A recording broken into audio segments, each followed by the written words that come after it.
Today, we become legends.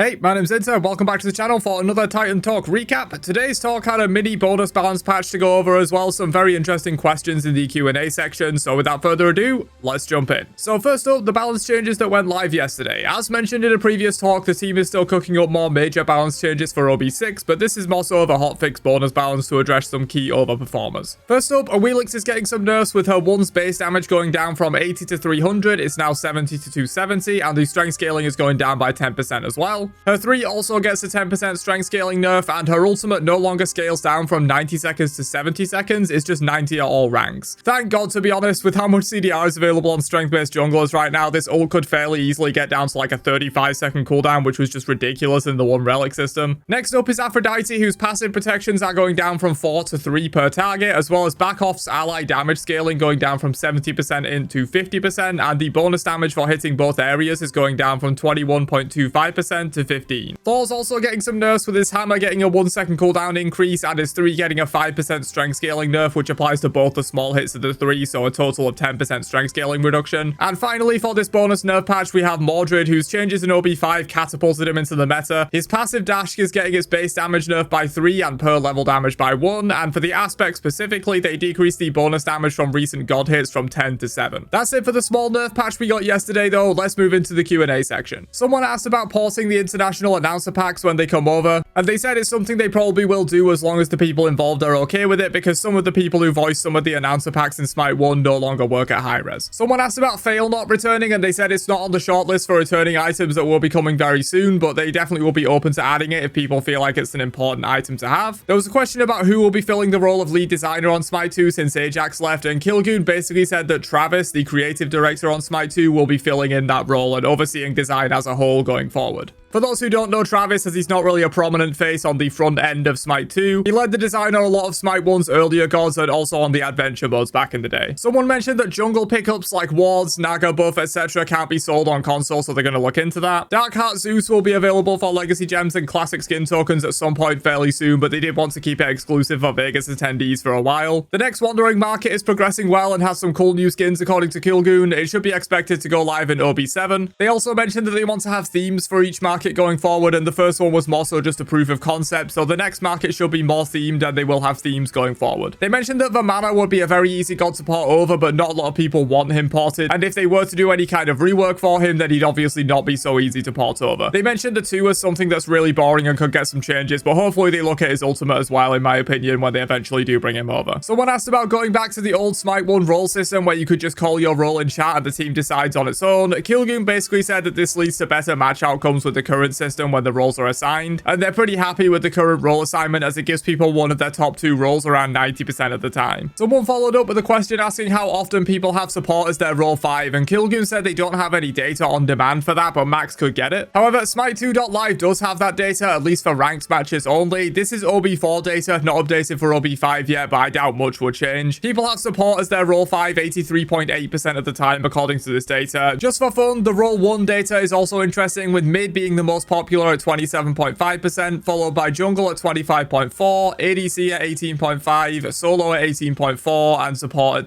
10.1%. Kilgoon also mentioned that according to internal data, people with support as their role 1 have the highest win rate on average. This is probably because role 1 supports get their main role most often due to it being the least wanted role and therefore win more often. And one final follow-up on role assignment. Someone asked specifically how the system works because they queue jungle 1 and support 2, but they get support way more often than jungle. Kilgoon basically said that they're an outlier case because, as previously mentioned, support is the least preferred role by far, and the system prioritizes giving you either of your top 2 roles, so it's much easier to find a match where it gives you support than it is for jungle. Therefore, having support as role 2 often results in effectively having support as role 1 in practice, since the game will look at the current team and see that out of all the players on your team, you have the highest support preference, so it gives it to you. This is just how the system works, and you'd have to derank the support role to role 3 or 4 in order to not get it as much. On console, you can cycle through allies using right trigger when dead. Someone asked if they could let you use left trigger to go backwards with that as well, and they said they'll look into it. Someone asked about the consumables issue with only having 2 slots, and they said they can't really add another slot straight up due to lack of binds on console, but they have discussed other solutions that don't involve directly adding a 3rd slot internally. It's not super high priority for them right now because apparently a lot of the complaints about it have died down since people got used to the system a bit more. Personally, I think it's not a major issue outside of specific cases, like super early game as a jungler when you still have potions, or for gods with consumables like Vulcan or Mulan. If you still think it's a major issue though, let them know and they might prioritize the solution more. Someone asked about tanks once again, and they said they're fairly happy with the changes made recently in terms of tanks, but they still think bruisers might be too strong and they're looking at it internally. Kilgoon also mentioned a nuclear option that they have but don't plan to use, which is a little bit spooky. There was a question about allowing us to use default voice packs while using a skin, and they basically said it wasn't used much at all in Smite 1, and they probably aren't going to bring it to Smite 2 for that reason unless there's massive community demand for it. They're going to take a look at the team bench issues in Assault where it can show multiple of the same god and stuff like that. They're aware of this. Someone asked about more ranked bans, and they said TBD on this. It will happen at some point, but they're not sure when. They also mentioned on a previous show that it's possible the next time they increase bans that they just go to the Smite 1 system of everyone gets 1 ban, as the next increase would be to 6 bans, and the Smite 1 system in practice resulted in 6 to 8 bans anyway, as there would often be duplicate bans across teams for the most OP gods, so in reality it often wasn't 10 full bans. Someone asked about Thor ultimate timing and why they went back to the Smite 1 timing and not somewhere in the middle. They basically said there was a lot of community feedback to do it that way, and they can see how it goes and easily nerf it to a middle ground if that's necessary. There was a question about making the jungle more dark, closed in, or misty to make it feel more like a true jungle, and they said that generally players don't like that as it can make fights hard to read and reduce clarity, but they are planning on some environment art updates to Conquest in the next update, probably on a similar scale to the new tower floors from WoB5 and that kind of stuff, so that should be cool. Someone asked about Unleashed jungle camps and if they'll ever return to Smite 2, and Kilgoon said never say never, but while the system as a whole was fun to play with, it had some key issues that made it difficult to justify keeping. Those being 1, the entire jungle gets cleared at minute 0, which makes the jungler pretty useless for the first 2 to 3 minutes, and 2, casual players who didn't know optimal starts will get completely annihilated if they happen to face a team that did know optimal starts. This is just my thoughts, but maybe they could do it where the camps get unleashed after a certain time in the match, or like tied to an objective, like your first Gold Fury unleashes your camps or something. That might get a little confusing, but it would at least eliminate the main 2 issues with the system, which were level 1 insta-clearing the whole jungle. Someone asked about avoiding players in matchmaking, like a button that just says never put me in a match with this guy, and they basically said it gets really complicated really quickly if they allow that, since the matchmaker has to consider all these different permutations.